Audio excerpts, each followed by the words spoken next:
A lot of folks in our audience are either writers, want to be writers, dream of that. Yeah. Let's go back to when you were the Robert Greene's apprentice and also the American Apparel days. Mm-hmm. What lessons did you glean from them that informed how to make a living as a writer and who you've become today? Yeah. I think one of the things that's interesting about sort of mentors or apprenticeships or whatever is that they're only that in retrospect, right? It's not as if, so like Benjamin Franklin, his father wants him to be in the newspaper business, a printer. So he assigns him to his older brother as an apprentice. It's like a literal contract for like 7 years. You're basically this person's slave. They have to like provide your room and board and all this stuff. Well, that's not how an apprenticeship works in the modern era, right? It's an informal arrangement. So, I now look back and I say, Robert Greene was my mentor. I was his apprentice. But really, it just starts like a job like any other, right? I was working for someone else who was working with Robert, and I was a huge Robert Greene fan. And so my reward for working so hard for this other person was that we got to have dinner or lunch with this, my idol, basically. And I remember Robert was talking and he was complaining about how he didn't have a research assistant and he was drowning in this book.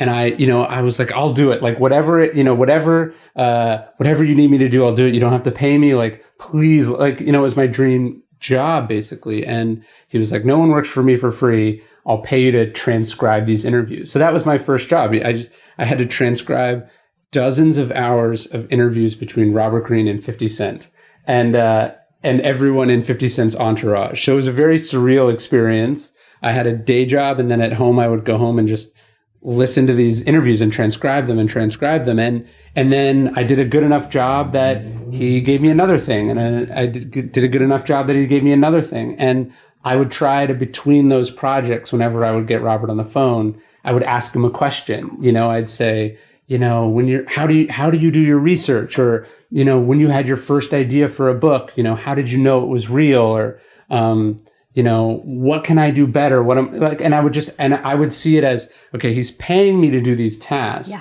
And that rate is probably below market rate or, below what would be a livable wage.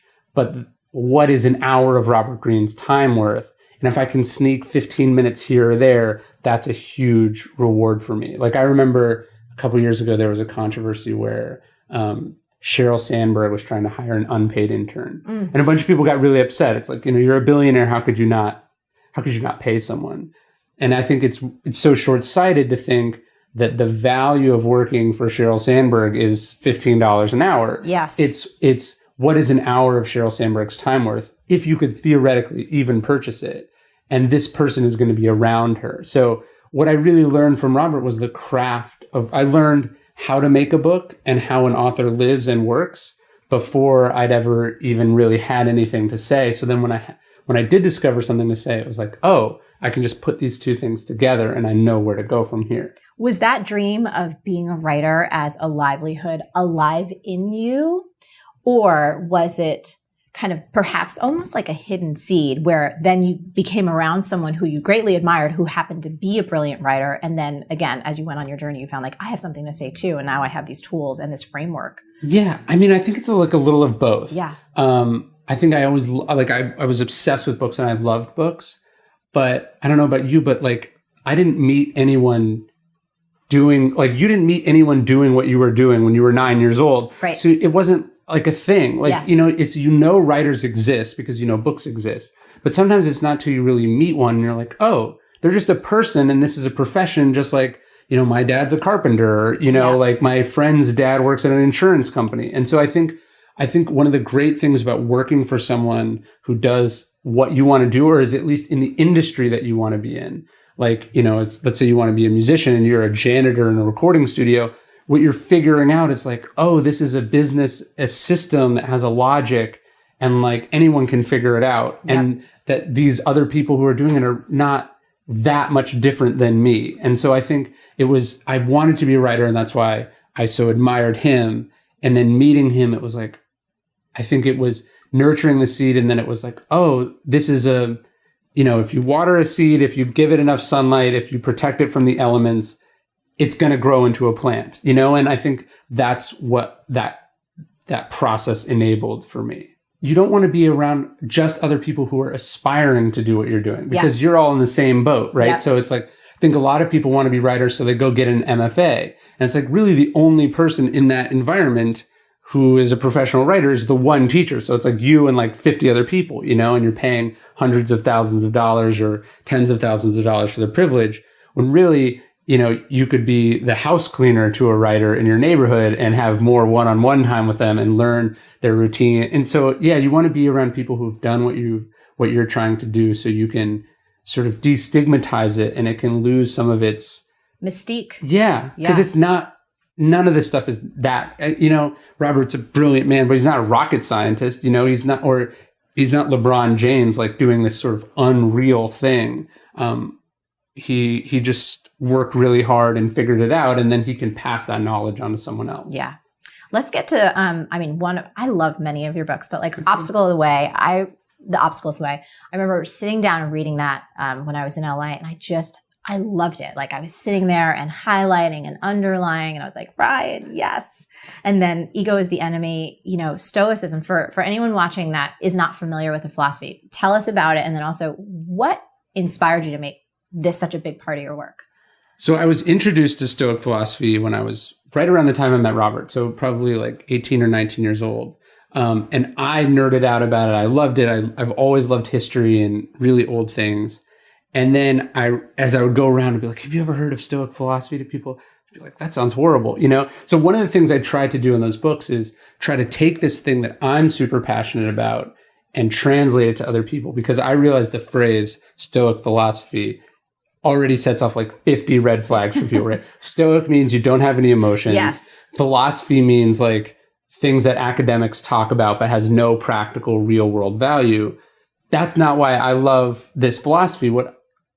Stoicism is much closer to Buddhism, but I think it's even more practical than Buddhism. If you think about, like, if we take some prominent Stoics, right? You have Marcus Aurelius, who's the emperor of Rome. So you have this philosopher who's also the most powerful person on earth.